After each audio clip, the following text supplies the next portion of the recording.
ईश्वर तू ही अन्नदाता है। किसी राज्य में एक प्रतापी राजा हुआ करता था। वो राजा रोज सुबह उठकर पूजा पाठ करता और गरीबों को दान देता। अपने इस उदार व्यवहार और दया की भावना की वजह से राजा पूरी जनता में बहुत लोकप्रिय हो गया था। रोज सुबह दरबार खुलते ही राजा के यहाँ गरीब और भिखारियों की लंबी लाइन लग जाती थी। राजा हर इंसान को संतुष्ट करके भेजते थे। किशन और गोपाल नाम के दो गरीब भिखारी रोज राजा के यहाँ दान लेने आते। राजा जब किशन को दान देता तो किशन राजा की बहुत वाहवाही करता और राजा को दुआएं देता। वहीं जब राजा गोपाल को दान देता तो वह हर बार एक ही बात बोलता, हे ईश्वर तू बड़ा दयालु है, तूने मुझे इतना सब कुछ दिया। राजा को उसकी बात थोड़ी बुरी लगती। राजा सोचता कि दान मैं देता हूँ और ये गुणगान उस ईश्वर का करता है। एक दिन राजकुमारी का जन्मदिन था। उस दिन राजा ने दिल खोल कर दान दिया। जब किशन और गोपाल का नंबर आया तो राजा ने पहले किशन को दान दिया और किशन राजा के गुणगान करने लगा। लेकिन राजा ने जैसे ही गोपाल को दान दिया वो हाथ ऊपर उठा के बोला, हे ईश्वर तू ही अन्नदाता है। आज तूने मुझे इतना दिया, इसके लिए प्रभु तुझे धन्यवाद देता हूँ। राजा को यह सुनकर बड़ा गुस्सा आया। उसने कहा कि गोपाल मैं रोज तुम्हें दान देता हूँ, फिर तुम मेरी बजाय ईश्वर का गुणगान क्यों करते हो? गोपाल बोला, राजन देने वाला तो ऊपर बैठा है, वही सबका अन्नदाता है, आपका भी और मेरा भी। यह कहकर गोपाल वहां से चला गया।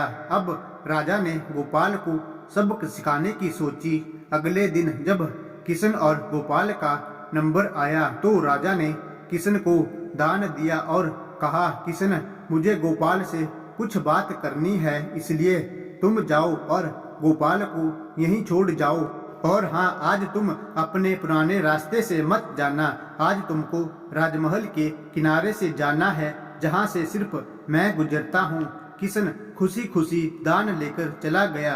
राजमहल के किनारे का रास्ता बड़ा ही शानदार और खुशबू भरा था। संयोग से राजा ने उस रास्ते में एक चांदी के सिक्कों से भरा घड़ा रखवा दिया था। लेकिन किशन आज अपनी मस्ती में मस्त था। वो सोच रहा था कि राजा की मुझ पर बड़ी कृपा हुई है, जो मुझको अपने राजमहल के रास्ते से गुजारा।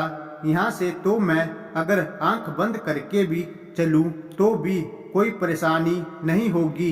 यही सोचकर किशन आंखें बंद करके रास्ते से गुजर गया। लेकिन उसकी नजर चांदी के सिक्कों से भरे घड़े पर नहीं पड़ी।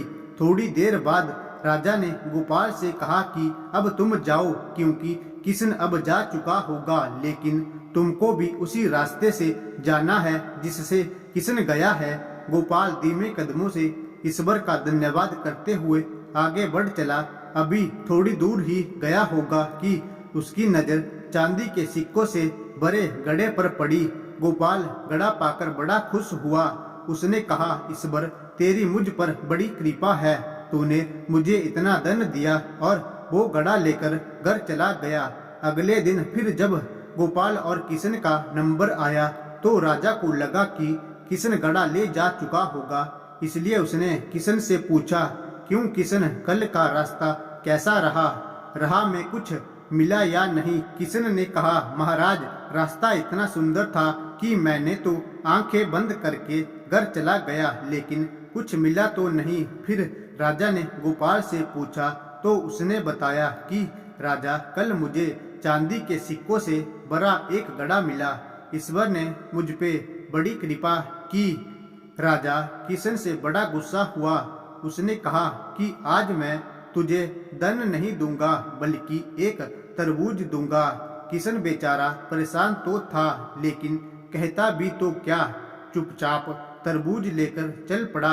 उधर राजा ने गोपाल को रोजाना की तरह कुछ धन दान में दिया। किशन ने सोचा कि इस तरबूज का मैं क्या करूंगा, और यही सोचकर वो अपना तरबूज एक फल वाले को बेच गया। अब जब गोपाल रास्ते से गुजरा, उसने सोचा कि घर कुछ खाने को तो है नहीं, क्यों ना बच्चों के लिए एक तरबूज ले लिया जाए।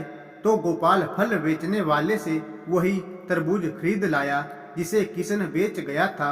अब जैसे ही घर आकर गोपाल ने उस तरबूज को काटा तो देखा उसके अंदर सोने के सिक्के भरे हुए थे। गोपाल ये देखकर बड़ा प्रसन्न हुआ और ईश्वर का धन्यवाद देते हुए बोला, हे ईश्वर, आज तूने मेरी गरीबी दूर कर दी। तू बड़ा दयालु है, सबका अन्नदाता है। अगले दिन जब राजा दान दे रहा था तो उसने देखा कि केवल अकेला किशन ही आया है, गोपाल नहीं आया। उसने किशन से पूछा तो किशन ने बताया कि कल भगवान की कृपा से गोपाल को एक तरबूज मिला जिसके अंदर सोने के सिक्के भरे हुए थे। वह गोपाल को अब संपन्न इंसान हो चुका है। किशन की बात सुनकर राजा ने भी अपने हाथ आसमान की ओर उठाए और बोला, हे ईश्वर, वाइक तू ही अन्नदाता है, मैं तो मात्र एक जरिया हूँ, तू ही सबका पालनहार है। राजा को अब सारी बात समझ आ चुकी थी।